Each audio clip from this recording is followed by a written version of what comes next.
Hello everyone, welcome back to the YouTube channel. तो पिछले video lecture में हमने डिस्कस किया था कि इंटीग्रल के 20 से 25 क्वेश्चन जो कि पीआईक्यू बेस्ड हैं और साथ ही मोस्ट इंपॉर्टेंट क्वेश्चन क्या क्या आ सकते हैं उनके अलग अलग टाइप्स देखे थे। अगर आपने पिछला वीडियो नहीं देखा है तो लिंक उसका कमेंट बॉक्स में और डिस्क्रिप्शन बॉक्स में आपको मिल जाएगा, तो वहाँ से आप उस वीडियो को देख सकते हैं। आज की वीडियो लेक्चर में हम कुछ एडवांस लेवल पे या उससे ऊपर लेवल पे इंडेफिनिट इंटीग्रल के क्वेश्चन के साथ साथ डिफरेंशियल इक्वेशन और एओआई के क्वेश्चंस करेंगे। इस वीडियो लेक्चर में कम से कम 20 से 25 क्वेश्चन करने जा रहे हैं। उसके साथ साथ आपको कुछ as a part of homework, जैसे मैंने पिछले वीडियो में दिया था, वो भी आपको करना है, ताकि जो भी हम क्वेश्चन यहाँ पर कर रहे हैं उसका साथ में आपको उसके फॉर्मूले अप्लाई करने आ जाए और जो भी चीज़ें हम यहाँ डिस्कस करेंगे वो आपको अच्छे से आ जाएंगी। हर एक क्वेश्चन के बाद कम से कम 2 या 3 क्वेश्चन या किसी में एक क्वेश्चन आपको एज अ प्रैक्टिस वर्क मिलेगा। तो आपको प्रैक्टिस क्वेश्चन हर एक वीडियो सॉल्यूशन के बाद या हर एक क्वेश्चन के सॉल्यूशन के बाद मिलेगा, वो आपको खुद करना है। तो उससे पहले मेरी रिक्वेस्ट आपसे ये रहेगी कि अगर आपने पिछला वीडियो लेक्चर नहीं देखा उसको देख लेना, क्योंकि उसमें मैंने सारे बेसिक्स जो भी ट्रिग्नोमेट्री के हैं और साथ ही कुछ फॉर्मूले के सिंपल ट्रिक्स मैंने उसमें डिस्कस किए हैं। तो पहले आपको वीडियो देखना है, उसके बाद ही इस वीडियो को देखना। तो स्टार्ट करते हैं आज का लेक्चर। क्वेश्चन नंबर 1 जो कि डिफरेंशियल इक्वेशन का क्वेश्चन है। पर डिफरेंशियल इक्वेशन के क्वेश्चन 3 टाइप से आपके पास मिलते हैं जनरली। पहला आपके पास आता है वेरिएबल सेपरेबल, दूसरा होता है होमोजीनियस और तीसरा होता है लीनियर डिफरेंशियल। वेरिएबल सेपरेबल में क्या होता है कि दोनों टर्म्स को यानी कि दोनों ऑपरेटर को, जैसा मेरे को क्वेश्चन आएगा let us suppose dx upon dy is equal to, और यहाँ पर हमारे पास आ गया 1 minus y square upon 1 minus x square. तो इस टाइप का अगर क्वेश्चन आपको मिलेगा तो आपको क्या करना है, x के वेरिएबल या x के फंक्शन को dx ऑपरेटर के साथ और y के फंक्शन को dy ऑपरेटर के साथ रखना है। तो यहाँ तो इजीली ये शिफ्ट हो जा रहा है, 1 minus x square d x करेंगे और इधर हम करेंगे 1 minus y square d y. इसकी जगह अगर उल्टा भी होता, d y by d x equal to 1 minus x square upon 1 minus y square होता, तब भी ये इजीली सॉल्व हो जाता। इसके बाद आपको क्या करना है, दोनों साइड इंटीग्रेट करना होता है और हमारे यहाँ पर सॉल्यूशन आ जाएगा। इसमें आपको फॉर्मूला लगाना होता है, वो हमारे पास हो जाएगा। बट होमोजीनियस में क्या होता है कि होमोजीनियस में हमको हर एक इंडिविजुअल टर्म की जो पावर होती है ना, एक्सपोनेंट्स, वो चेक करना होता है। साथ में आपको एक चीज़ यहाँ दिखेगी कि इस वाले में हम मेथड इसलिए लगा पा रहे हैं क्योंकि यहाँ पे 1 माइनस वाई स्क्वायर, तो यहाँ पे फर्स्ट वाली टर्म की पावर 0 और सेकेंड वाली टर्म की पावर कितनी है, 2। होमोजीनियस का मतलब ही है हर एक टर्म, इंडिविजुअल टर्म की जो पावर है वो सेम होनी चाहिए। ठीक है, पहले मैं बता देता हूँ आपको इंडिविजुअल टर्म क्या होता है। जैसे यहाँ पर हमारे पास क्वेश्चन है 2y माइनस एक्स, तो यहाँ पे पहला टर्म ये है और सेकेंड टर्म ये है। अगर आप डिनोमिनेटर को देखेंगे तो वहाँ पर 2y प्लस एक्स है, तो यहाँ पे भी एक टर्म है, यहाँ पे एक टर्म है।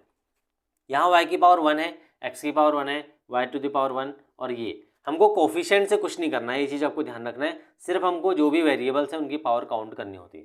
लेट अस सपोज एक दूसरा क्वेश्चन लेते हैं, x y square minus y cube upon x cube minus x square y. क्या ये होमोजीनियस का पार्ट हो सकता है या नहीं हो सकता है? तो सबसे पहले आपको चेक क्या करना है, इनकी पावर।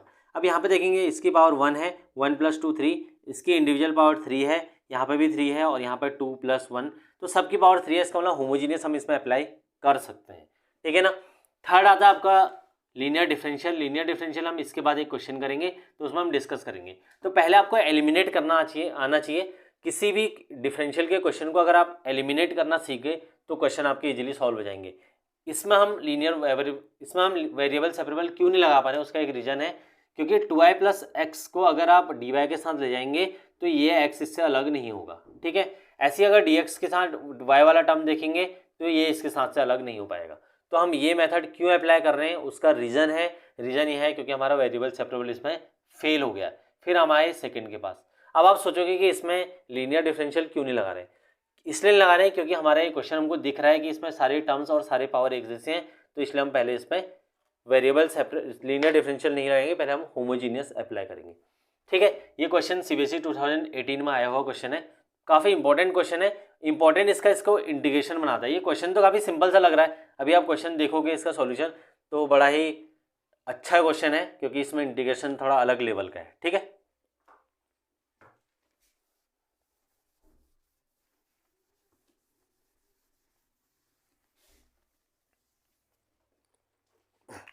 अब आ जाते हैं डिफरेंशियल इक्वेशन के होमोजीनियस में। अगर होमोजीनियस में आपके पास dy बाई डी एक्स पे क्वेश्चन होता है तब क्या हम करेंगे, और अगर हमारे पास dx अपॉन dy होता है तब हमारा मेथड या प्रोसीजर क्या होगा। माइंड में आपको हर क्वेश्चन का क्लियर होना चाहिए। अगर इस पे क्वेश्चन है तो हम क्या करेंगे, अगर इस पे क्वेश्चन आए तब क्या करेंगे। ठीक है, y equal to v x लेंगे, यहाँ पे x equal to v y लेंगे, ठीक है। फिर आता है replacement, d y by d x की वैल्यू आपको याद होनी चाहिए v plus x d v by d x, ठीक है।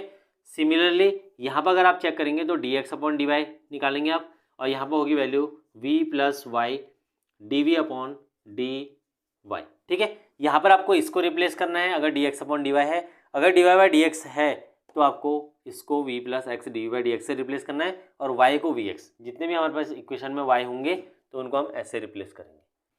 तो आप क्वेश्चन को सॉल्व करते हैं, तो सबसे पहले कर देते हैं put y equal to v x. Homogeneous कभी कभी प्रूव करने के लिए आता है कि होमोजीनियस है नहीं है, तो उसके लिए आपको क्या करना होता है, y equal to lambda x रखना होता है, ठीक है। अगर मैं यहाँ पर आपको दिखाऊँ तो 2 into lambda x minus x to the power 1, तो यहाँ से अगर आप कॉमन लेंगे तो ये कैंसिल आउट इजीली हो जाएगा।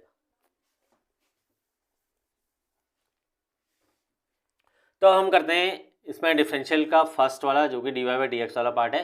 y equal to v x लिया तो d y by d x, इस चीज़ में आपको टाइम वेस्ट नहीं करना है, ये आपको याद रहेंगी तो बहुत ही आपको बेनिफिट मिलेगा इससे। v plus x d y d x हम इसकी वैल्यू कर दें ऑन रिप्लेसिंग। इसके बाद जो जो आप करने जा रहे हैं उन सब चीज़ों को आप मेंशन करेंगे on replacing. D y by d x को हम लिखेंगे ये v plus x d v upon d x, और साथ में राइट हैंड साइड में जो भी हमने चेंज किए y equal to v x रखा तो v x minus x upon 2 into v x plus x. यहाँ से आप कॉमन ले सकते हैं x 2v माइनस 1, तो 2v माइनस 1 ऊपर आएगा और डिनोमिनेटर हमारे पास हो जाएगा 2v प्लस 1x कॉमन लेने के बाद v plus x d v by d x करेंगे। इसके बाद हमको सिर्फ x को x कैंसिल करना है और साथ में इस v को हम इधर ले जाएंगे, तो x d v by d x is equal to, यहाँ से v उधर जाएगा 2v minus 1 upon 2v plus 1, और साथ में हम एलसीएम लेंगे। एलसीएम अगर लेना आपको तो इस डिनोमिनेटर से यहाँ मल्टीप्लाई भी करना पड़ेगा और डिवाइड भी करना पड़ेगा, ठीक है। जब इसको मल्टीप्लाई और डिवाइड करेंगे तो हमारे पास दोनों का डिनोमिनेटर सेम आ जाएगा, यानी कि इस टर्म का भी डिनोमिनेटर सेम और यहाँ का भी डिनोमिनेटर सेम। अब हमको इजीली इसको सब्ट्रैक्ट कर सकते हैं, तो आएगा हमारे पास 2v minus 1 minus v into 2v, तो माइनस 2v स्क्वायर, ठीक है, minus v into 1 minus v upon 2v plus 1। तो वैल्यू क्या हो जाएगी, 2v माइनस v हो जाएगा और साथ में आ जाएगा माइनस 2v स्क्वायर और माइनस 1 अपॉन में हमारे पास क्या आएगा, वैल्यू हम यहाँ से कैलकुलेट कर देंगे तो 2v अपॉन 2v प्लस 1 हमारे पास वैल्यू आ जाएगी। तो इसी वैल्यू को अगर मैं रेसिप्रोकल करके इधर लिखूंगा तो x d v by d x की वैल्यू हम चेक करेंगे। तो इसके बाद आप देखेंगे तो ये वाली टर्म, और अगर आप इस टर्म को देखेंगे तो इसमें सारे v के टर्म्स हैं, जितने भी रिलेशन है, जो भी हमारा फंक्शन बन रहा है सारा v से बन रहा है। और यहाँ पर आप देखेंगे x d v by d x है, तो v वाली सारी टर्म हम इधर ले आएंगे, तो हमारे पास जो फंक्शन बन के आएगा 2v प्लस 1 अपॉन v, तो इसको हम आगे लिख रहे हैं माइनस 2v स्क्वायर, साथ में आएगा plus v minus 1 dv is equal to dx upon x। और इसके बाद हमको ये वेरिएबल सेपरेबल जैसा ही क्वेश्चन बन के आ गया है, ठीक है। वेरिएबल सेपरेबल का क्वेश्चन इसलिए कह रहा हूँ क्योंकि वेरिएबल सेपरेबल हम क्या करते थे, dx के साथ x और dv के साथ dv लाते थे। यहाँ से हमने डिनोमिनेटर इधर लगे, तो अगर आप इसको नहीं भी लिखेंगे तब भी चल जाएगा, डायरेक्ट आप इसको इस फॉर्म में कन्वर्ट कर सकते हैं, ठीक है, 2v माइनस v। अब हमको इंटीग्रेशन करना होता है इस पार्ट का और इस पार्ट का, तो इंटीग्रेशन इसका काफ़ी अच्छा है, बहुत ही लॉजिकल है वे में हमको सोचना पड़ेगा इस क्वेश्चन को। तो देखते हैं इसका इंटीग्रेशन। तो 2v प्लस 1 जब हम चेक करेंगे तो 2v plus 1 divided by minus 2। तो अगर मैं यहाँ से माइनस कॉमन ले लेता हूँ, एक चीज़ आपको ध्यान रखना, अगर मैं यहाँ से माइनस कॉमन लेता हूँ तो ये हो जाएगा प्लस 2v स्क्वायर और ये हो जाएगा माइनस v और ये हो जाएगा प्लस 1, ठीक है। तो इसका जो माइनस आएगा उस माइनस को कभी भी आपको लेफ्ट में नहीं रखना है, उसको इस dx अपॉन एक्स के वाले के साथ रख देना है। ज़्यादातर क्वेश्चन में आपका dx अपॉन एक्स ही बनता है, इसलिए डायरेक्ट माइनस इधर ले जाए। तो 2v square minus v plus 1 यहाँ पर हमारे पास आ गया। इससे थोड़ा इजी हो जाएगा आपका क्वेश्चन। जब भी आपका क्वाड्रेटिक इक्वेशन बनता है, अगर इसका फर्स्ट कोफिशिएंट यानी कि एक्स स्क्वायर वाला जो कोफिशिएंट होता है वो पॉजिटिव रहेगा तो आपको काफ़ी हेल्प इसमें मिल जाएगी। तो dv के साथ जब इसका इंटीग्रेट करेंगे तो राइट साइड में हम लिखेंगे minus dx upon x. Clear हो गया इतना। अब इस वाले पार्ट को अगर आप इसको देखेंगे डिनोमिनेटर को, तो ये 2v स्क्वायर माइनस v है। अगर मैं इसको सब्स्टिट्यूट करता हूँ तो इसका डिफ्रेंशिएशन आएगा 4v माइनस 1, पर ऊपर तो हमारे पास 4v माइनस 1 है नहीं, तो हम क्या करेंगे, न्यूमरेटर और डिनोमिनेटर को 2 से मल्टीप्लाई करेंगे।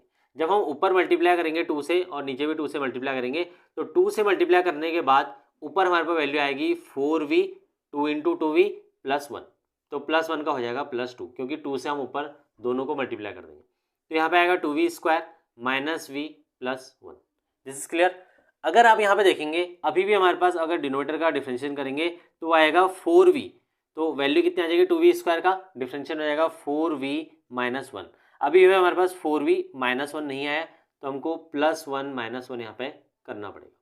ठीक है, प्लस 1 माइनस 1 हमने किया, इसके बाद हमारे पास वैल्यू आएगी 4v माइनस 1।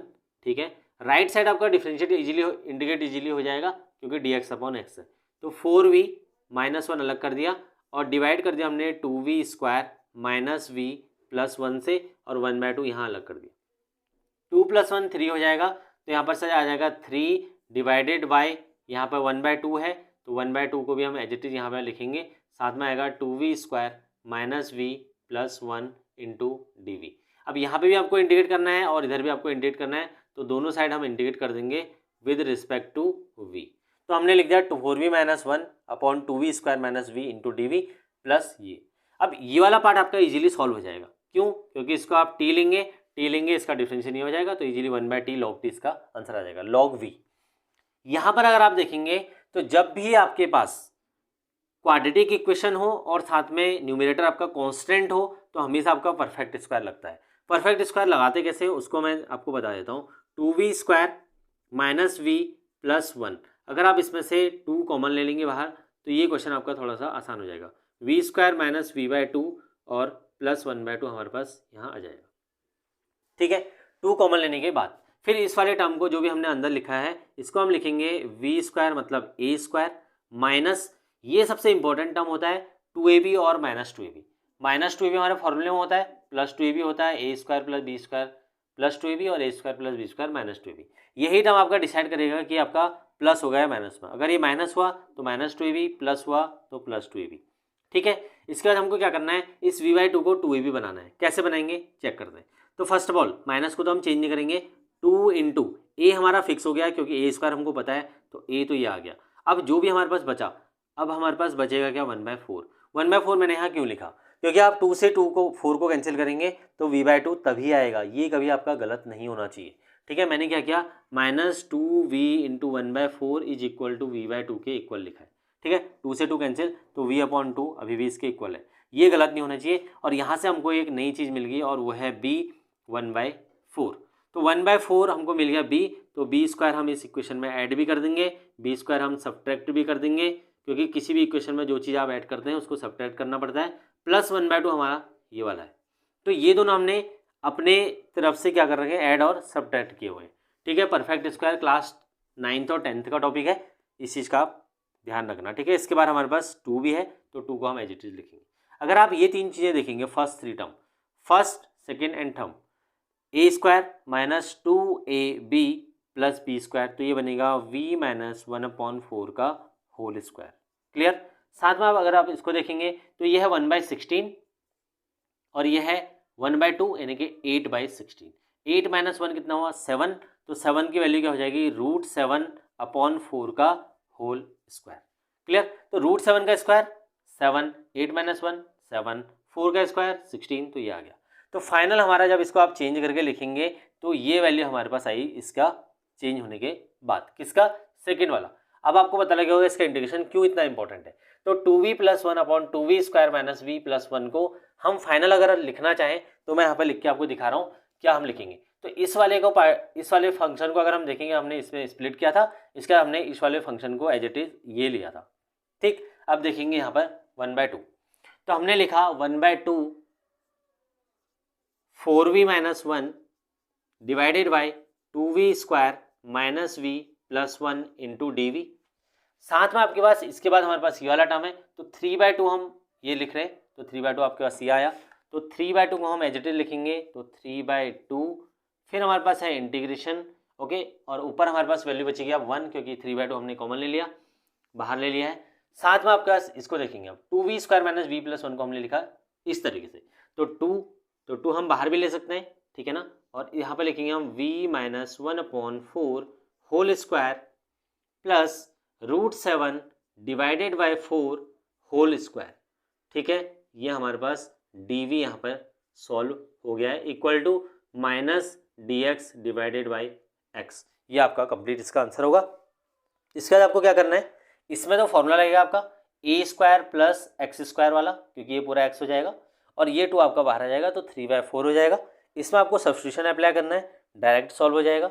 इस वाले में आपको फॉर्मूला कौन सा लगाना है वो देख लेते हैं।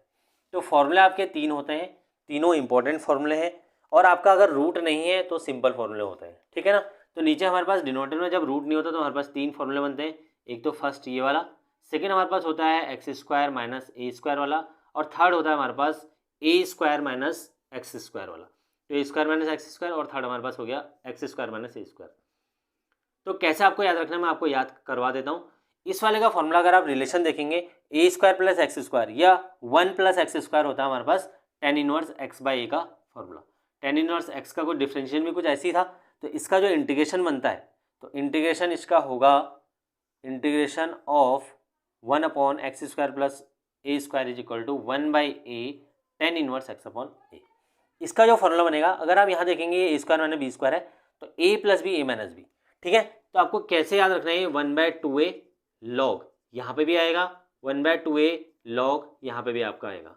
उसके बाद a माइनस एक्स, तो यहाँ पे नीचे माइनस है तो इसका माइनस आपको यहाँ रख देना है a माइनस एक्स, तो a प्लस एक्स ऊपर चल जाएगा प्लस सी, तो ए स्क्वायर माइनस बी स्क्वायर ए माइनस बी ए प्लस बी, क्लियर, या ए plus b a minus B. इसका अपोजिट आपका यहाँ पर चलेगा ए स्क्वायर माइनस बी स्क्वायर, अगर हम यहाँ पर करेंगे तो a plus b a minus B अगर आप करेंगे तो एक तो आएगा आपके पास एक्स प्लस ए और एक आएगा एक्स माइनस ए। तो एक्स माइनस ए वाली टर्म आपकी ऊपर जाएगी और एक्स प्लस ए वाली टर्म नीचे आएगी। इसमें थोड़ा सा ये आपको ध्यान रखना है कि दोनों एक दूसरे के उल्टे जाते हैं। यहाँ पे देखो ए plus b a minus B, तो ए प्लस बी ऊपर ए माइनस बी नीचे, यहाँ पे भी ए माइनस बी ए प्लस बी, यहाँ उल्टा हो जाएगा। अगर आपको ये याद है तो दूसरा आपका उल्टा हो जाएगा, ए प्लस बी नीचे आएगा ए माइनस बी ऊपर आएगा। तो ये वाला फॉर्मूला आपको अप्लाई करना है फर्स्ट वाला। कैसे अप्लाई करेंगे, 1/4 ये 2 यहाँ मल्टीप्लाई हो गया इधर आ जाएगा, 2 × 2 4 हो जाएगा, ठीक है, 1 अपॉन वी स्क्वायर माइनस ये। तो v माइनस 1/4 को आप t लेंगे, अगर t नहीं लेंगे तब भी यहाँ पर चल जाएगा। t लेने का रीजन इसलिए चल जाएगा जब भी आपके पास x का कोफिशिएंट 1 होता है, यहाँ पर v का कोफिशिएंट 1 है, तब आप t नहीं भी लेंगे तो आपका आंसर कभी भी गलत नहीं होगा, ठीक है। अगर कोफिशिएंट होता है तो फिर आपको t लेना पड़ता है, उसके लिए हम आगे क्वेश्चन देखेंगे कब आपको t लेना है। तो इसमें अगर आप फॉर्मूला लगाएंगे 1/a, तो a की वैल्यू कितनी है, √7/4, tan inverse x upon a, तो tan इनवर्स x मतलब v माइनस 1/4 अपॉन a, तो a की वैल्यू ये हो जाएगी। तो इस तरह से क्वेश्चन सॉल्व हो जाएगा और क्वेश्चन सॉल्व करने के बाद आपको आंसर इसका कमेंट बॉक्स में पोस्ट करना है।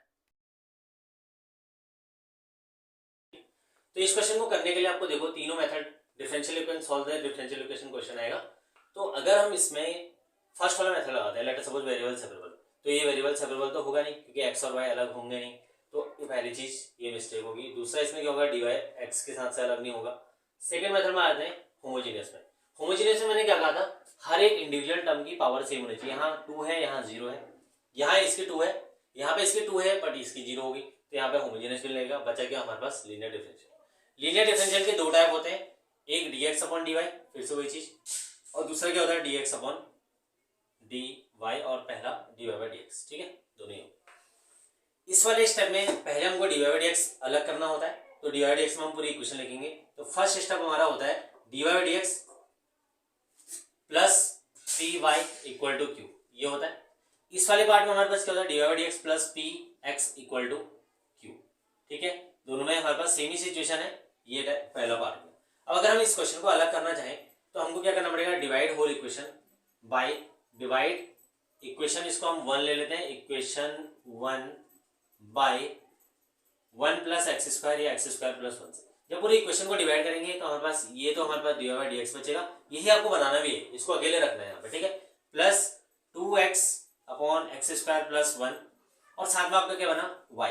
तो आपको फॉर्मूले में दिख रहा होगा जो हमारी, जिससे हमको कंपेयर करना है py, तो ये हमारा p हो गया, ये y इक्वल टू q हमारे पास आएगा x square plus 4 divided by x square plus 1, Q भी आपके पास आ गया। तो हम यहाँ पे लिख लेंगे p क्या है, 2x upon x square plus 1, q क्या है, x square plus 4 upon x square plus 1। तो ये आपका पहला स्टेप कंप्लीट हो गया। पहला स्टेप क्या था, ये समझ में आ गया आपको। स्टेप सेकंड में आ जाता है। स्टेप सेकंड क्या था कि आई एफ निकालो, आई एफ मतलब इंटीग्रल फैक्टर, आई एफ होता है e to the power p d x, ठीक है, ऐसे नहीं, e to the power p d x, p d x ये। अब पी की वैल्यू आपको पता है, इसका डीएक्स करना है, यहाँ पे क्या हो जाएगा, इस वाले फॉर्म में क्या हो जाएगा, e to the power p d y, ठीक है, ये दूसरी फॉर्म। तो हम निकाल लेते हैं ई की पावर पी डी एक्स, तो यहाँ पर है 2x upon x square plus 1, एक नंबर का क्वेश्चन आ सकता है ये भी, एक्स स्क्वायर प्लस 1 को डी लेंगे तो 2x यहाँ से कैंसिल हो जाएगा, तो हमारे पास क्या आ जाएगा, e to the power 2x upon इसको टी ले लेते हैं, यहाँ पे मैं डायरेक्ट कर रहा हूँ क्योंकि इसमें ज़्यादा ऐसा कुछ है नहीं कि सब कुछ आपको क्लियर करके चलना है, तो डायरेक्ट भी कर सकते हैं इसको, ठीक है, 2x to 2x cancel, 1/t, तो 1/t का आ जाएगा e to the power log t। जब भी आपके पास इस टाइप की सिचुएशन बने log t, e और log कैंसिल आउट हो जाएंगे, तो जो आपका t बचेगा वही आपका आंसर होगा। ये आपने डिफरेंशिएशन में भी देखा होगा, t की वैल्यू क्या है एक्स स्क्वायर प्लस 1, तो ये आपका क्या आ गया आई एफ क्लियर हो गया। थर्ड पार्ट में आ जाते हैं, थर्ड पार्ट होता है इसका सॉल्यूशन। सॉल्यूशन पार्ट में क्या होता है, यहाँ पे लिखेंगे हम solution y into I F is equal to q into I F d x plus c, ये फॉर्मूला होता है आपका, ठीक है। अगर आपके पास इसका फॉर्मूला लगाना है तो यहाँ पे क्या होगा, x into I F, q into I F d y plus c, clear. y की value as it is, I F की value x square plus 1, then q की वैल्यू हमारे पास क्या है, under root of x square plus 4 divided by x square plus 1, ठीक है, into I F is x square plus 1 into d x plus c, ये इससे कैंसिल हो गया, आपके पास सिर्फ इंटीग्रेशन बचेगा इसका, एक्स स्क्वायर प्लस 4 का इंटीग्रल और ये आ जाएगा डी एक्स प्लस सी, तो हमारा कॉन्स्टेंट ऑफ इंटीग्रेशन है, और ये हमारे पास हो जाएगा y into x square plus 1, ठीक है। तो यहाँ तक तो क्वेश्चन हो गया इजी। इसके बाद आएगा फॉर्मूला, अगर आपको फॉर्मूला याद है तो क्वेश्चन होगा, अदरवाइज नहीं होगा, ठीक है। तो तीन टाइप अभी हमने देखे थे फॉर्मूले के, तीन टाइप आपको मैं यहाँ पे डिस्कस करने वाला हूँ। ये रूट वाले, ये विदाउट रूट वाले क्वेश्चन थे जो हमारे पास फॉर्मूले थे। तीन हमारे पास फॉर्मूले होते हैं, 1 upon under root of a square minus x square, 1 upon under root of a square plus x square, 1 upon under root of x square minus a square, और फिर तीन फॉर्मूले हमारे पास होते हैं विदाउट अंडर रूट, ठीक है ना। ये dx तीनों में ऑपरेटर लग जाएगा, ठीक है, तो मैं बिना ऑपरेटर के यहाँ पे लिख रहा हूँ। उसके बाद हमारे पास आते हैं फॉर्मूले ए स्क्वायर प्लस एक्स स्क्वायर वाला, फिर आता है ए स्क्वायर माइनस एक्स स्क्वायर वाला, और तीसरा होता है हमारे पास x square minus a square वाला। तो तीनों फॉर्मूले आपको 9 के 9 फॉर्मूले हैं, 9 फॉर्मूले से टोटल, इनमें कंफ्यूजन नहीं होना चाहिए, ठीक। ये तीनों मैं आपको बताए, कैसे आपको याद करना है ये भी बताया। इस वाले में देखो, ये होता है साइन इनवर्स का, साइन इनवर्स एक्स अपॉन ए का। देखो अगर आप यहाँ पर 1 रखेंगे तो 1 माइनस एक्स स्क्वायर किसका होता है, साइन इनवर्स एक्स का, तो ए है तो अपॉन ए आ जाएगा प्लस सी, ये सिंपल सा फॉर्मूला है। इसको आपको कैसे याद रखना है, इसका फॉर्मूला होता है log x प्लस जो वैल्यू यहाँ पे है उसको एज इट इज लिख दो, तो ये भी हो गया इसका फॉर्मूला, ठीक है। थर्ड फॉर्मूला log और x और जो यहाँ पर है उसको यहाँ पर लिख दो x square minus a square, तो ये भी याद हो जाएंगे, अब क्लियर हो गया।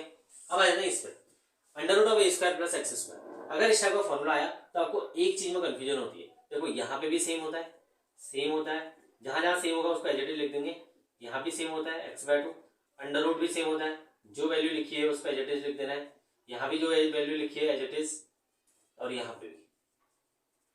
अब आ जाते हैं a²/2 प्लस a²/2 होता है, यहाँ पे चेक करेंगे प्लस a²/2 होता है, और यहाँ पे माइनस। अब याद कैसे रहेगा कहाँ प्लस कहाँ माइनस, तो जहां माइनस वहां माइनस, बाकी दो में a प्लस तो दोनों में a प्लस, क्लियर, फॉर्मूला याद हो गया। उसके बाद देखो जहां अंडर रूट आएगा, ये वाला सेकंड वाला अंडर रूट का है साइन में, तो यहाँ पर हो जाएगा direct sine inverse x/a, clear. और उसके अलावा जो बाकी दो चीजें बची, ये वाला first a² plus x square, तो इसमें लिखेंगे log x plus under root of a² plus x square plus c, clear. अगर यहाँ पर आएगा log तो यहाँ पे क्या लिखेंगे x² माइनस a स्क्वायर, तो log x plus under root of x square minus a² plus c। तो क्या क्या चीजें डिफरेंशिएट हुई, फर्स्ट फॉर्मूले जो है एज इट इज हमने यहाँ लिख दी, x/2 ये सब में कॉमन ही है, माइनस कहाँ पता लगेगा वो हमको इससे पता लग जाएगा, और बाकी चीजें आपको क्लियर हो गई होंगी। तो हमने 9 के 9 फॉर्मूले पूरे चेक कर लिए। अब इसका फॉर्मूला कौन सा लगेगा, a² प्लस एक्स स्क्वायर वाला फॉर्मूला कौन सा लगेगा, ये वाला x/2, a की वैल्यू कितनी है यहाँ पे 2 का स्क्वायर है, तो a की वैल्यू 2 ही, 2² ये आएगा, और लॉग आगे जो वैल्यू हमारे पास आएगी लिख दी। तो इसका फॉर्मूला भी मैंने आपको बता दिया, आपको इसका आंसर कमेंट बॉक्स में पोस्ट करना है क्या आपने इसका आंसर निकाला। तो एक चीज़ देखो, इसमें क्वेश्चन हमारा किसका था, डिफरेंशियल इक्वेशन का, और यूज किसका कर रहे हैं हम, इंटीग्रेशन के फॉर्मूला का। तो आप इस चीज़ को ध्यान दे रहे हो कि अगर हमारे पास फॉर्मूले आपको याद नहीं है तो फिर बहुत ही कॉम्प्लिकेशंस आ जाएंगी क्वेश्चन में।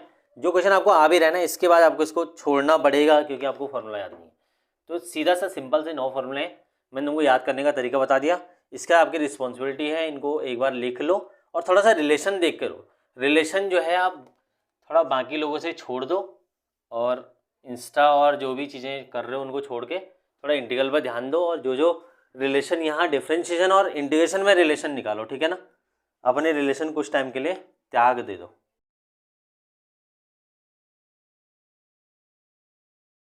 तो नेक्स्ट क्वेश्चन आप प्योर इंटीग्रेशन पर आ जाते हैं। थोड़ा इस क्वेश्चन को मत करना अगर पिछला क्वेश्चन जो प्रैक्टिस में नहीं किया तो, ठीक है ना। पहले उसको करके आओ तब इसको देखना। x प्लस साइन एक्स, इसके लिए आपको पिछला वीडियो लेक्चर देखना ही पड़ेगा क्योंकि वहाँ मैंने सारे जितने भी हाफ एंगल के फॉर्मूले 1 प्लस कॉस एक्स ये जो बनते थे सारे मैंने डिस्कस किए। 1 प्लस कॉस एक्स को हम क्या लिखते हैं, 1 प्लस कॉस एक्स होता है हमारे पास 2 कॉस स्क्वायर एक्स, ठीक है ना, x/2, क्योंकि वो हाफ एंगल वाला फॉर्मूला है। साइन एक्स को अब क्या लिखते हैं, साइन 2x/2, इसका फॉर्मूला होता है 2 साइन x/2 कॉस x/2। अब आप सोचोगे ये आपको पता कैसे चलेगा, इसमें ही लगाना है।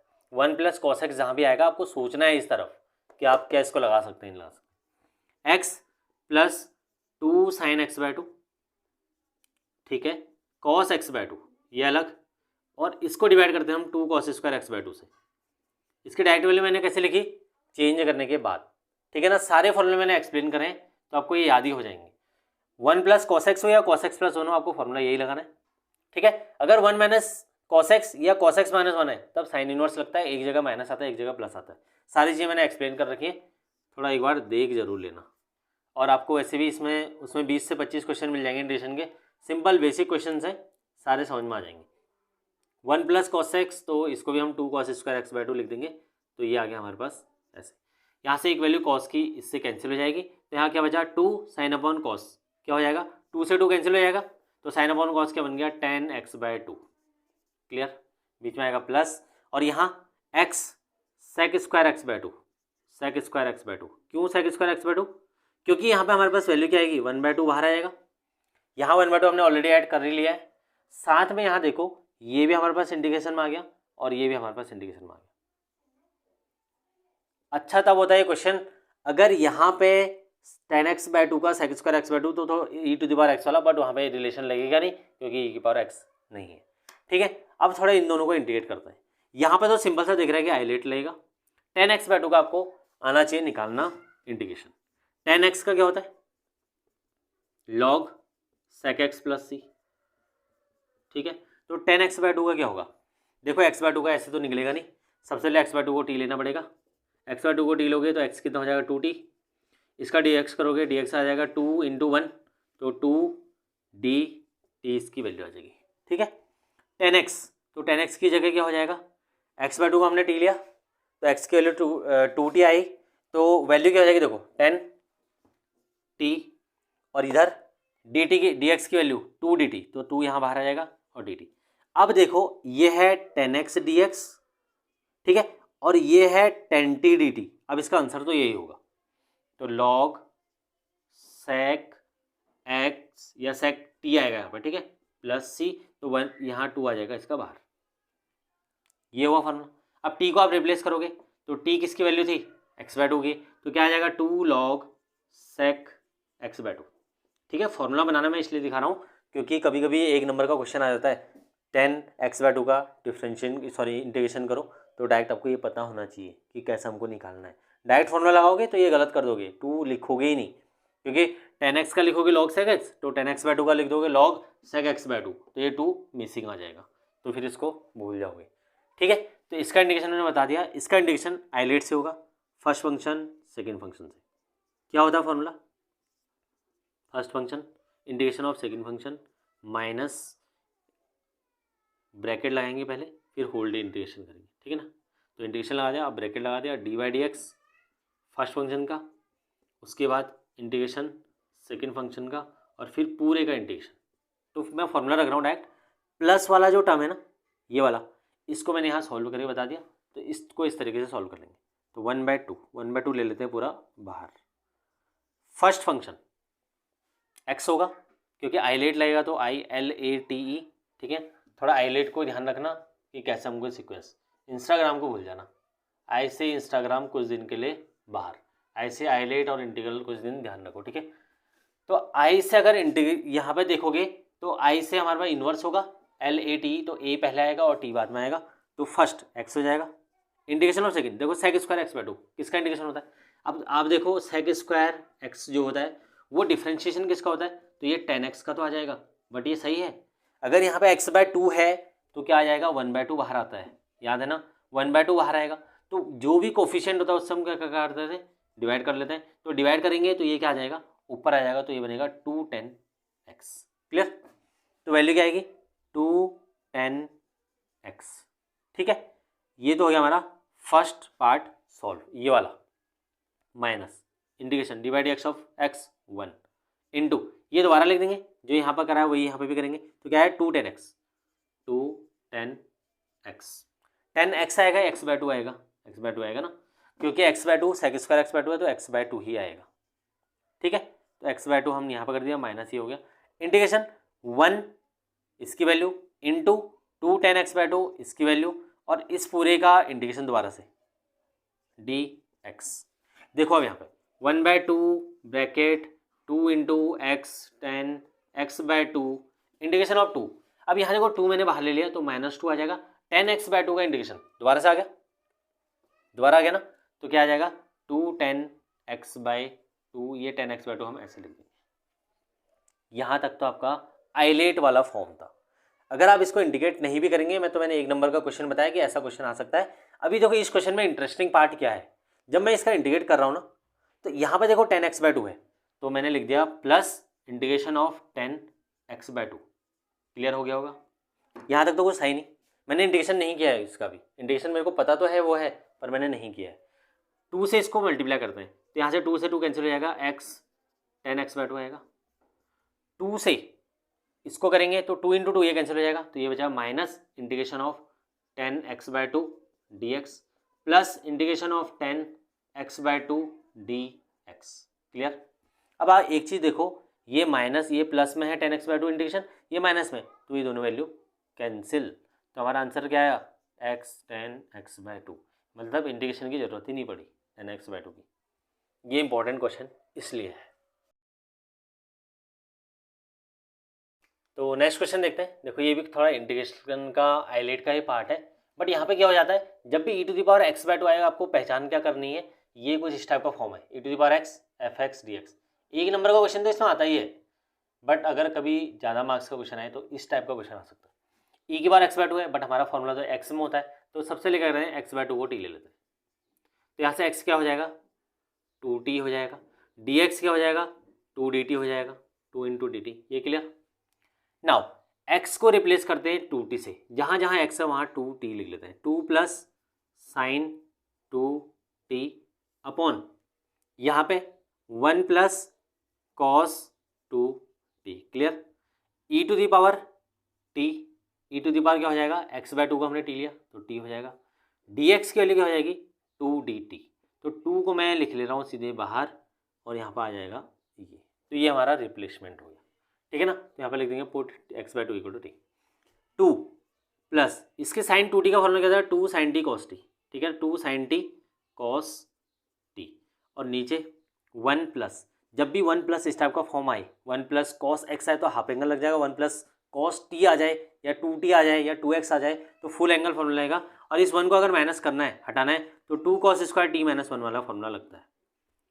सारा मैंने एक्सप्लेन किया है पिछले वीडियो लेक्चर में, ज़रूर देखना उसको, उसका लिंक आपको कमेंट बॉक्स में मिल जाएगा, डिस्क्रिप्शन बॉक्स में मिल जाएगा। 2 1 प्लस इससे हम इसको कैंसिल करेंगे तो क्या बचेगा, ऊपर 2 कॉमन ले लेंगे तो बचेगा 1 plus sign T cos T. Clear. यहाँ तक तो कोई दिक्कत नहीं होनी चाहिए, 2 कॉस स्क्वायर टी, यहाँ भी कोई दिक्कत नहीं होनी चाहिए, 2 बाहर आ गया, ये इंटीग्रेशन हो गया। इंटीग्रेशन का साइन नहीं भी लगाओगे चलेगा, ठीक है ना, लास्ट में लगा सकते हो जहाँ से इंटीग्रेट करना चाह रहे हो, तो इसको हम नहीं भी लगाएं तो चलेगा, मेरा कहने का मतलब ये है, ठीक है। 2 से 2 कैंसिल कर देंगे, 1 प्लस साइन टी, दोनों का अलग अलग कर देंगे, 1 अपॉन कॉस स्क्वायर टी क्या हो जाता है सेक स्क्वायर टी, यही होता है ना, plus sign T cos T upon cos square T, तो एक कॉस से एक कॉस कैंसिल हो जाएगा, साइन अपॉन कॉस क्या बनेगा तो दोनों का हमने डिनोमिनेटर रखा है, साइन अपॉन कॉस बन जाएगा tan t। कुछ समझ आया? आ गया होगा आई थिंक, ऊपर वाला फॉर्मूला आ गया। कौन सा? अब मैंने इंटीग्रेशन लगा दिया तो मैं यहाँ पे लिख रहा हूँ on integrating with respect to x, लिखना आपको, ठीक है। सेक स्क्वायर टी डिफ्रेंशिएशन किसका होता है? tan t का, तो tan t फॉर्मूला क्या बना? डायरेक्ट फॉर्मूला बना e की पावर x यानी कि e की पावर t, tan t इसका आंसर। और tan t की जगह देखो 2 e की पावर x/2 और tan t की जगह tan x/2, तो ये हमारा इसका आंसर। समझ आया? बहुत ही आसान क्वेश्चन था। देखो इस टाइप का क्वेश्चन ना बहुत ज़्यादा इंपॉर्टेंट है, जहाँ पे हाफ एंगल लगेगा, या देखो यहाँ पे अगर हमको लग रहा था हाफ एंगल लगेगा, ऐसी क्वेश्चन है कि मैंने पिछले वीडियो लेक्चर में भी दिया, अभी पिछले भी हमने क्वेश्चन किया था ऐसी। तो आपको इस चीज़ को ध्यान देना है कि कहाँ पर किस तरीके से चेंज करना है। बट यहाँ पे हिंट थी हमारे पास, क्या थी? e⁻x, मतलब हमको इस तरफ जाना है, आइलेट की तरफ नहीं जाना है।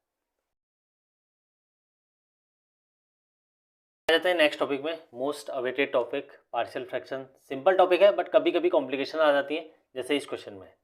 फिर हम सिंपल वाले टाइप भी देखेंगे कैसे करना है। पहले इस क्वेश्चन को देखते हैं।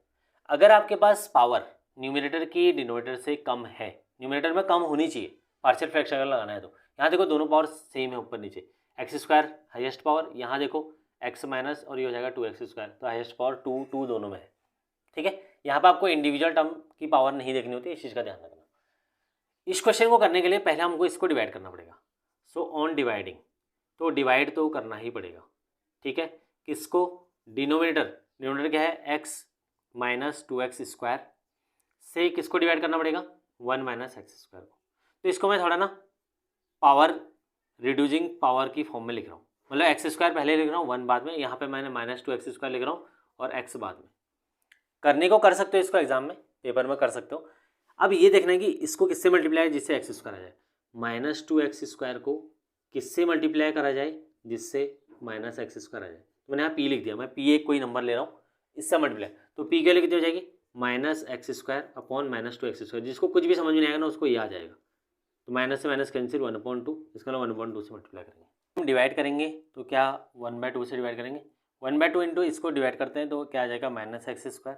1/2 से इसको मल्टीप्लाई करते हैं, x/2 हो जाएगा, ठीक है। तो ये हो जाएगा प्लस, ये हो जाएगा माइनस, इससे कैंसिल हो जाएगा, 1 माइनस x/2 हमारे पास वैल्यू आ जाएगी, ठीक। अब हमको क्या कैसे लिखना होता है इसको? जैसे हम मान लो 3 से 19 को डिवाइड कर रहे हैं, तो 3 6 18 अपॉन यहाँ 1 आ जाएगा। तो कैसे लिखते हैं हम इसको? 6 होल 1/3 लिखते हैं ना। होल का मतलब क्या हुआ? 6 कंप्लीट प्लस 1/3, इसको ऐसे भी लिख सकते हैं। तो पहले हम इसको लिख रहे हैं, सेकंड इसको लिख रहे हैं, थर्ड इसको, ऐसे हम यहाँ पे भी लिखेंगे। देखो 1/2 प्लस इसको 1 माइनस x/2 डिवाइडेड बाई ये वाला minus 2x² plus x। Clear हो गया चीज़? अब इसको देखो क्या लिखेंगे, 2 माइनस एक्स एलसीएम ले लेते हैं, तो ये तो हो जाएगा 1/2 प्लस ये हो जाएगा 2 minus x/2 bracket minus 2x² plus x। 2 minus x यहाँ से आया, अपॉन 2 था तो 2 बाहर चले गया, वैल्यू ही आ जाएगी, ठीक। अगर आप इसको देखोगे, अगर मैं 1/2 यहाँ से बाहर ले लेता हूँ, 1/2 ऐसे ले लेता हूँ, इसको मेरे को अब सॉल्व करना है, इस पूरे को, ठीक है। तो इसका मैं इंटीग्रेशन अगर मैं करना चाहूँ तो यहाँ पे इंटीग्रेशन का साइन लगाऊंगा। इसका इंटीग्रेशन अगर मुझे करना है तो यहाँ पे भी इंटीग्रेशन का साइन लगाना पड़ेगा। तो ये तो इंटीग्रेशन ऑफ dx बचेगा, तो यहाँ पे लिख दूंगा मैं ऑन इंटीग्रेटिंग। अब इसको सॉल्व करने के लिए क्या यूज़ करते हैं? Partial fraction. देखो कैसे यूज करेंगे, 2 minus x divided by minus 2x² plus x. ये एक्चुअली था क्या? 2 माइनस एक्स, और जो डिनोमिनेटर था ये है ना हमारे पास डिनोमिनेटर, और ये है हमारा डिनोमिनेटर, ये है, तो x 1 माइनस 2x के इक्वल। पार्शियल फ्रैक्शन में क्या होता है, इसको हमको a/x की फॉर्म में लिखना होता है प्लस b/1 माइनस 2x की फॉर्म में लिखना होता है। तो अब हम निकालते हैं a और b की वैल्यू। मैंने यहाँ a और b की वैल्यू निकाल रखी है पहले से, ताकि थोड़ा सा टाइम सेव हो जाए। देखो मैं बता देता हूँ करना क्या है। a/x, जो भी x के नीचे a के नीचे होगा डिनोमिनेटर होगा उसको 0 रख देंगे, जो b के नीचे वैल्यू होगी उसको 0 रख देंगे। ये तो x ऑलरेडी 0 है तो 0 ही होगा। यहाँ से इसके x की वैल्यू निकालेंगे 1/2 आएगा। अब आपको क्या करना है, a के लिए निकालने के लिए जो आपका लेफ्ट साइड में फंक्शन है ना, वहाँ से a के नीचे वाली वैल्यू यानी कि x है उसको हटा दो, हटा दिया तो बचा 2 minus x upon 1 minus 2x। b की वैल्यू निकालने के लिए b के नीचे जो फंक्शन है उसको लेफ्ट से हटा दो, हटा दिया 2 माइनस एक्स अपॉन एक्स। अब जो x की वैल्यू है यहाँ रख दो, 0 रखा, 2 माइनस 0 और 1 माइनस 0 तो 2/1 1 2 आ गया। 2 माइनस 1/2 तो 3/2 बचा, और डिवाइडेड बाई x तो 1/2 2 कैंसिल तो 3/1 ये 3 हो गया। अब हमने क्यों हटाया उसका एक रीज़न देखो, अगर आप यहाँ पे x के लिए 0 रखते और यहाँ पे पूरे फंक्शन को रहने देते तो 0 रखने के बाद ऊपर तो बचता 2 और नीचे हो जाता 0, 2/0 इनफाइनाइट आ जाता। सिमिलरली अगर आप b में रखेंगे x = 1/2 रखेंगे तो पूरे की वैल्यू अगर मैं 1/2 रखेंगे तो यहाँ क्या हो जाएगा 1 - 2 × 1/2, ये तो हो जाएगा 0 और ऊपर तो आ जाएगा 3/2, नीचे आ जाएगा 0, फिर से इनफाइनाइट हो जाएगा, दोनों वैल्यू a और b की गलत हो जाएंगी। तो हमने ये कर लिया, a और b निकाल दिया। अब क्या करेंगे देखो, हमने क्या किया, ऑन इंटीग्रेशन करने के बाद 1/2 और इसका इंटीग्रेशन करा फर्स्ट, तो ये आ गया इंटीग्रेशन ऑफ दिस प्लस 1/2 और इसका इंटीग्रेशन जब हमने करा इस पूरे की वैल्यू को हमने a/x प्लस b/1 - 2x की फॉर्म में लिख दिया, वेयर a = 2, ठीक है ना। a की वैल्यू है 2 तो 2/x dx प्लस 1/2 क्योंकि ये 1/2 दोनों से मल्टीप्लाई होगा ये वाला, तो 1/2 यहाँ जाएगा 3/1 - 2x, ठीक है, इंपॉर्टेंट है। 2/x तो 2 बाहर आके कैंसिल हो जाएगा, 1/x का log x, यहाँ पर हमने इंटीग्रेशन कर दिया है। यहाँ पर देखो इंपॉर्टेंट यहाँ है, सबसे इंपॉर्टेंट जो मैंने पिछले क्वेश्चन में भी किया था, मैंने कहा था कि कहाँ पर आपको t लेने की जरूरत है और कहाँ नहीं है। अगर इसकी जगह होता 1 + x तो मैं t नहीं भी लेता ना तो चल जाता, अगर इसकी जगह होता 1 + 2x तो आपको t लेना ही पड़ेगा। t लेने से होगा क्या, यहाँ पे जब इसको डिफ्रेंशिएट करेंगे तो 2x का हो जाएगा dx = dt, तो dx की वैल्यू जब आप रिप्लेस करोगे तो dx की वैल्यू आएगी dt/2 आएगी, और ये 2 आपका मिसिंग हो जाएगा अगर आप t नहीं लोगे तो। सिमिलरली यहाँ पे देखो, जब तक यहाँ देखो -2 है तो -1 - 2x को t लेंगे तो -2 dx = dt होगा, तो नीचे क्या आएगा -2 आएगा इस वाले केस में। तो अगर यहाँ पे माइनस होगा तो यहाँ -2 आएगा। क्लियर हो गया इतना। अब t कब नहीं लेना है, जब भी x का कोफिशिएंट 1 हो, तो उस केस में अगर आप t नहीं भी लेंगे तो आंसर गलत नहीं होगा। अगर x का कोफिशिएंट 1 के अलावा और कुछ भी होता है, -1 हो, 2 हो, -2 हो, कोई भी फ्रैक्शनल वैल्यू हो, तब आपको इस फंक्शन को t लेना है, तभी लॉग की फॉर्म में उसको सॉल्व करना है। तो 3/t आ जाएगा, तो वैल्यू यहाँ से आ जाएगी x/2 प्लस 2 से 2 कैंसिल हो जाएगा, इसका आंसर आएगा log x, फिर इसकी वैल्यू 1/2 है, ठीक है ना, इसकी वैल्यू क्या हो जाएगी 3/2 क्योंकि ये 3 से मल्टीप्लाई हो जाएगा, तो 3/2 1 - 2x को t लेंगे 1/t log t आ जाएगा, तो log t, तो log t तो हमने ले लिया log 1 - 2x, बट dx क्या था dt/-2 और वो माइनस यहाँ जाके क्या हो जाएगा प्लस, और मल्टीप्लाई होकर क्या बन जाएगा 2 × 2, तो ये वैल्यू हमारे पास क्या आ जाएगी +c, तो 3/4 log 1 - 2x प्लस c हमारा पूरा आंसर हो जाएगा। ठीक है, आपको क्लियर हो गया हो कहाँ हमको t लेना है, कहाँ अगर हम नहीं भी लोगे तब भी काम चल जाएगा। ठीक, अगर हमारे पास 1/x - 1 x - 2 x - 3 हो तो ये सबसे सिंपलेस्ट फॉर्म होता है। ठीक है, इसमें हमको क्या करना होता है a/x - 1 b/x - 1 और c/x - 3 लिख सकते हैं, डायरेक्ट सॉल्व हो जाएगा। अगर आपके पास पार्शियल फ्रैक्शन में आपको सबसे इंपॉर्टेंट चीज़ पता क्या है, proper rational function, proper rational function बनना चाहिए। प्रॉपर रैशनल कब होगा, जब पावर ऊपर कम होगी और नीचे ज़्यादा होगी। तो यहाँ पे अगर ऊपर आपके पास 2x² - 3 भी आता ना तो वो वैलिड है, 2x² - 2 या 3 जो भी आएगा तब भी वैलिड है। अगर इसकी जगह हमारे पास दूसरा फंक्शन होता है, मान लो x+2 और डिवाइड कर लेंगे हम x - 1, ठीक है ना, पहला ये है और दूसरा आता है आपको x² + 4। इस वाले फंक्शन में थोड़ा सा सिचुएशन चेंज आती है, a/x - 1 तो एज इट इज रहेगा, पर bx को नहीं लिखेंगे हम, bx + c करेंगे और x² + 4 आपका इस तरीके से आएगा। थर्ड वाले में कि देखो x+2 अगर मान लो ऐसे ही रहता है, यहाँ पे एक थोड़ा सा चेंज कर रहे हैं हम x - 1 x² - 4, तो क्योंकि ये इनसॉल्वेबल क्वाड्रेटिक इक्वेशन है, यहाँ पर रूट्स अगर देखोगे इमेजिनरी आएंगे, x² = -4 ले जाओगे तो x की वैल्यू ±√(-2) आएगी। यहाँ देखो a² - b² क्या होता है a + b - b, इसको जब हम चेंज करेंगे तो वैल्यू क्या आ जाएगी x+2 अपॉन x - 1 x+2 और x - 2। ये क्वेश्चन आप देखो फर्स्ट वाला क्वेश्चन बन गया a/x - 1 b/ और c/। ठीक, एक क्वेश्चन और होता है इसमें, अगर मान लो x - 3 अपॉन स्टेप से आ जाता है x - 1 x - 2 होल स्क्वायर, तो इस वाले फॉर्म में क्या करना है आपको a/x - 1 ये तो एज इट इज रहेगा और bx + c, सॉरी b यहाँ तो b नहीं आएगा, यहाँ आएगा b/x - 2 और c की वैल्यू हो जाएगी x - 2 होल स्क्वायर के इक्वल। तो x - 1 as it is b upon x minus two और c upon x minus two whole square, तो इसकी वैल्यू हमारे पास ये हो जाएगी। ठीक है, तो आपको ये क्लियर हो गया होगा कि कैसे हमको इसकी वैल्यू फाइंड आउट करनी है। तीनों वैल्यू हम अलग अलग करके सॉल्व करके हम निकाल सकते हैं कैसे हमको इसकी वैल्यू फाइंड आउट करनी होती है। ठीक है, तो अगर इस टाइप का कोई भी क्वेश्चन आता है तो ध्यान आपको रखना है कि जहाँ पर एक्स स्क्वायर प्लस 4 यानी कि क्वाड्रेटिक टर्म बनेगी वहाँ पर आपको वाला मेथड नहीं लगाना जो अभी हमने पहले लगाया था। ठीक है ना, जीरो वाला। सिर्फ आपको कब लगाना है, जब आपका इस टाइप की सिचुएशन हो तीनों। इसमें भी लग सकता है बट सी निकालने के लिए नहीं लगेगा। ए और बी निकल जाएंगे तो आसान हो जाएगा, क्वेश्चन आपका आसान हो जाएगा। ए निकल जाएगा। देखो अगर मान लो मैंने यहाँ पे ए निकालना है तो मैं क्या करूँगा, ए निकालने के लिए एक्स माइनस वन को जीरो का एक्स इक्वल टू 1 आ जाएगा, इसको हटा दूंगा यहाँ से। ए की वैल्यू देखो कितनी जल्दी निकल जाएगी। अगर यहाँ पे आप देखोगे कोई भी वैल्यू अगर आपको निकालनी है बड़ी इजीली निकल जाता है, बहुत आसानी से सारी वैल्यू निकल जाती है। बट कंडीशन क्या है कि डिनोमिनेटर आपका लीनियर होना चाहिए, क्वाड्रेटिक नहीं। ओके, तो नेक्स्ट क्वेश्चन हमारा मॉड बेस्ड इंटीग्रेशन पे क्वेश्चन है। बहुत आसान क्वेश्चन होता है, ठीक है ना, इसको देख के डरना नहीं है। एक्स प्लस टू के लिए अगर आपकी इस टाइप के फंक्शन आते हैं तो कैसे आपको करना है। सबसे पहले हम रख देंगे एक्स प्लस टू को जीरो, जो भी आपके पास मॉड के अंदर वैल्यू होगा उसको जीरो रख देंगे। तो वैल्यू जीरो रखें तो एक्स इक्वल टू कितना हो जाएगा, माइनस टू। तो जो हमारी लिमिट है -5 से 5, वो लिमिट हमारी क्या हो जाएगी, एक्स प्लस टू के साथ कन्वर्ट होके बन जाएगी -5 से -2, ब्रेक हो जाएगी लिमिट, और -2 से +5। अब मेन है फंक्शन, फंक्शन मेन है एक्स प्लस टू आपने दोनों लिख देना है। वैल्यू रखते हैं फंक्शन में -5 और -2 के बीच में कोई भी एक वैल्यू रखो, क्या आएगा फंक्शन में। अगर वैल्यू रखेंगे, मान लो हमने इन दोनों के बीच में -3 रख दिया, ठीक है ना, -3 रख दिया, तो -3 रखने पे इसकी वैल्यू क्या हो रही है, माइनस में आ रही है। तो इसका मतलब ये फंक्शन के आगे माइनस लगेगा। अगर माइनस आ रही तो माइनस, यहाँ देखो इन दोनों के बीच में कोई वैल्यू रखते हैं, जीरो रख देते हैं। जीरो रखेंगे तो जीरो प्लस टू क्या हो जाएगा, प्लस, तो यहाँ फंक्शन की वैल्यू हो जाएगी प्लस। बस यही सबसे इंपॉर्टेंट साइन कन्वेंशन होता है।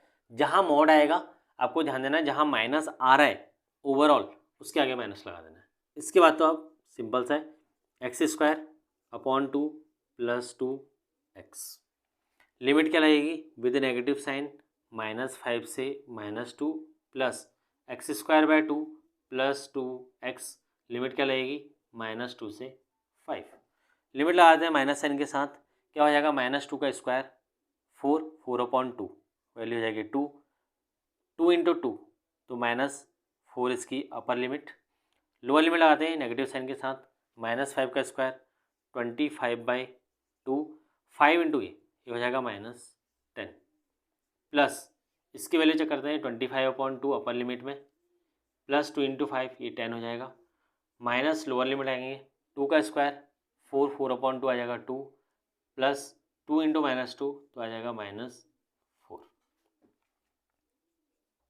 माइनस वैल्यू कितनी हो जाएगी, -2, माइनस इसकी वैल्यू चेक करेंगे तो 25/2 और ये हो जाएगा 20, एलसीएम लेने के बाद 25 - 25 तो आ जाएगा -5/2, प्लस इसकी वैल्यू हो जाएगी 45/2, एलसीएम लेने के बाद 25 + 20, और इसकी वैल्यू कितनी हो जाएगी 2 - 4 -2 माइनस क्या हो जाएगा प्लस, तो ये वैल्यू कितनी आ जाएगी +2।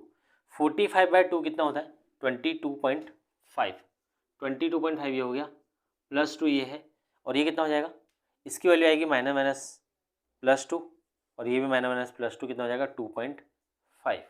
टोटल ऐड कर देते हैं, 2 + 2 4, 4 + 2 6, 6 + 22 28, और 0.5 तो आंसर आ जाएगा 29। ये इसका आंसर हो गया।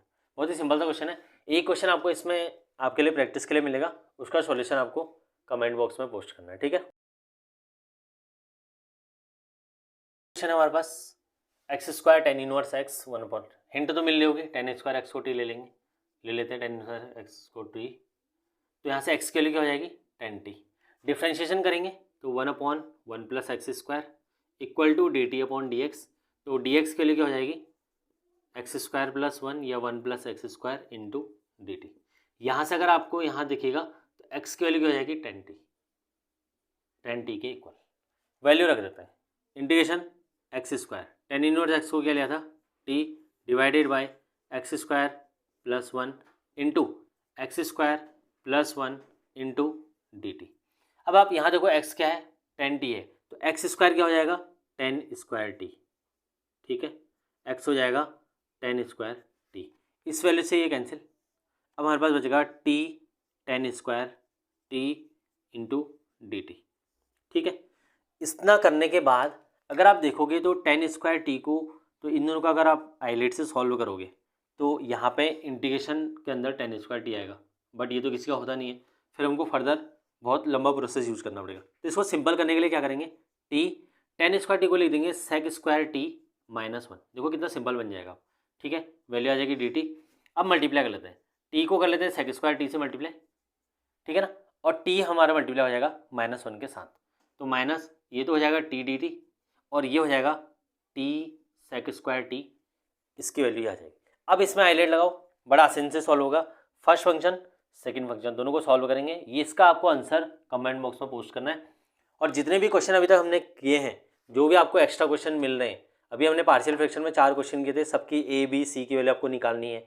इस वाले क्वेश्चन में आपको इंटीग्रेट करना है, इंटीग्रेट करने के बाद आपको आसानी से इसका इंटीग्रेशन भी हो जाएगा सेक स्क्वायर टी, क्योंकि अगर सेकंड फंक्शन बन जाएगा तो डायरेक्ट आंसर आ जाएगा 10 टी उसका इंटीग्रेशन, ठीक है, बहुत ईजी क्वेश्चन है, सॉल्व हो जाएगा। तो एक क्वेश्चन हम इंटीग्रल पे, एप्लीकेशन ऑफ इंटीग्रल पर करने वाले हैं। अब इसमें हमको क्वेश्चन दिया है find the area bounded by x axis x equal to √3 and third one is एक सर्कल है जिसकी इक्वेशन है ये, और कंडीशन दी हुई है, कंडीशन है कि फर्स्ट क्वाड्रेंट में ही आपको इसका एरिया निकालना है, फर्स्ट क्वाड्रेंट, क्लियर हो गया इतना। तो अगर कोई सर्कल है और फर्स्ट क्वाड्रेंट में है तो देखते हैं इस सर्कल को बना के, तो इस सर्कल को बना लेते हैं और सर्कल के साथ जो भी कंडीशन हमको दे रखी है उन कंडीशंस को अप्लाई करते हैं, ठीक है। तो फर्स्ट क्वाड्रेंट में सर्कल बनाएंगे तो इसके 4 पार्ट कर लेंगे। सर्कल की रेडियस आपको दिख जानी चाहिए डायरेक्ट क्वेश्चन में, कितनी है 2, ठीक है ना, क्योंकि ये क्या होता है x square plus y square equal to r square. तो ये वाला पॉइंट जो होगा ये हो जाएगा हमारा +2, 0, ये वाला पॉइंट हो जाएगा -2, 0, ये हमारा x axis, y axis, -y axis, -x axis, ये हमारा ओरिजिन। देखो अगर क्वेश्चन आएगा x इक्वल टू √3, तो जब भी सिंगल कोई भी क्वेश्चन रहती है तो x इक्वल टू √3, ये x है ये y है, तो x इक्वल टू 1 ये है, 2 ये है और √3 इन दोनों के बीच में होता है, तो लाइन हो जाएगी ये, इसका मतलब एक वर्टिकल लाइन बनेगी। अगर मैं इस क्वेश्चन को थोड़ा सा चेंज कर दूँ, x इक्वल टू √3y कर दूँ, अब ये इक्वेशन एक प्रॉपर लाइन की इक्वेशन आ गई है y और x की फॉर्म में। अब ये एक वर्टिकल लाइन नहीं रहेगी, अब कैसी लाइन बनेगी, ऑब्लिक लाइन बनेगी जो कि 0, 0 से पास होगी। कैसे पता लगेगा 0, 0, यहाँ 0 रखो x में तो y भी 0 हो जाएगा, या y 0 रखो तो x 0 हो जाएगा, y के लिए 0 रखेंगे √3 × 0 तो x भी 0। इसका मतलब क्या हुआ कि ये लाइन यहाँ से पास होगी। तो आपको एक क्वेश्चन मैं यहाँ पर करूँगा, एक आपका होमवर्क रहेगा, ठीक, ये मैंने बना दिया x इक्वल टू √3y की लाइन। मुझे पता नहीं है कि ये पॉइंट क्या है, ये पॉइंट हमको निकालना पड़ेगा। साथ में अगर मैं इस पॉइंट को निकालने की कोशिश करूँगा तो पहले हम ये पॉइंट निकालते हैं, उसके बाद देखते हैं क्या क्या वैल्यू हम कैलकुलेट कर सकते हैं।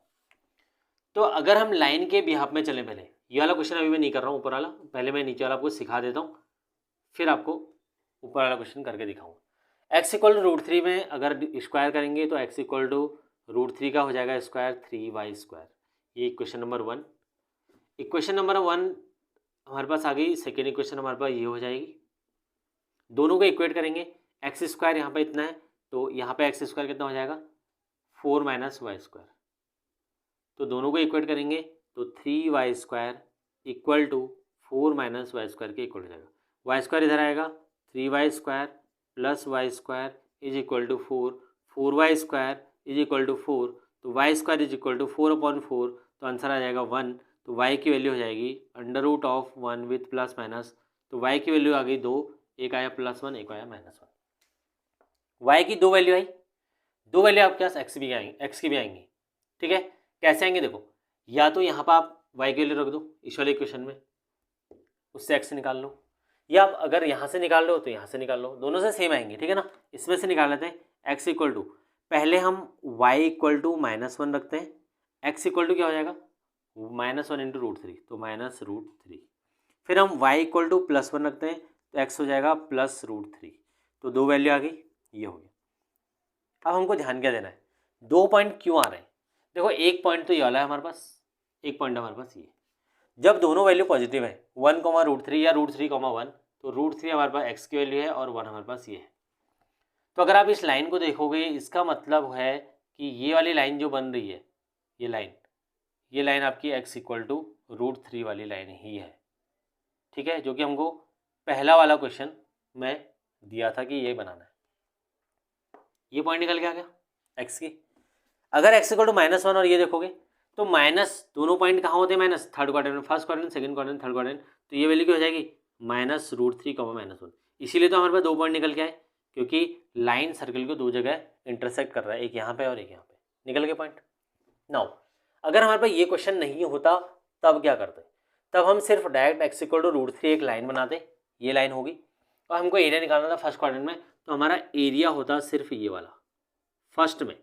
अगर हमसे कहा होता कि area of boundary region between circle and line और साथ में एक्सिस के बराबर निकालो, तो उस क्वेश्चन में हमको इसको 2 से मल्टीप्लाई करना पड़ता। पहले हम इसका एरिया निकाल लेते और फिर हम उसको 2 से मल्टीप्लाई करते। बट क्वेश्चन है फर्स्ट क्वाड्रेंट, तो हम सिर्फ इस पर फोकस करेंगे फर्स्ट क्वाड्रेंट में।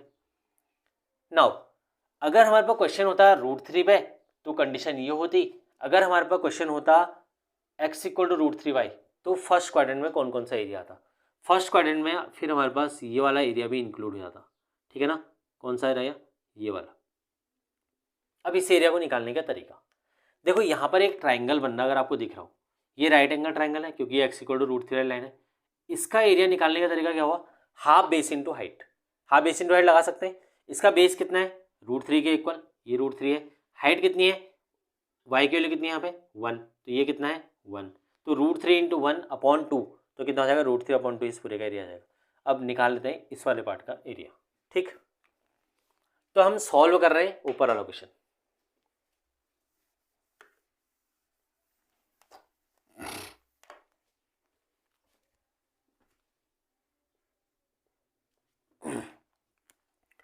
तो हम लिखेंगे area of boundary region, area of boundary region, जो भी क्वेश्चन हमारा ऊपर वाला है उसको सॉल्व करें, ठीक है ना। क्या होगा रीजन, देखो इंटीग्रेशन ऑफ y dx होगा और लिमिट लगेगी √3 से 2 तक। क्यों लगेगी √3 से, क्योंकि यहाँ से हमको एरिया निकालना है और यहाँ तक जाना है। देखो x की ये वैल्यू √3 है और x की वैल्यू 2 है, ठीक है ना, ये 2 है और ये √3 है, तो √3 से हम 2 तक जाएंगे। फंक्शन कौन सा लेंगे, सर्कल का, ये है सर्कल का फंक्शन।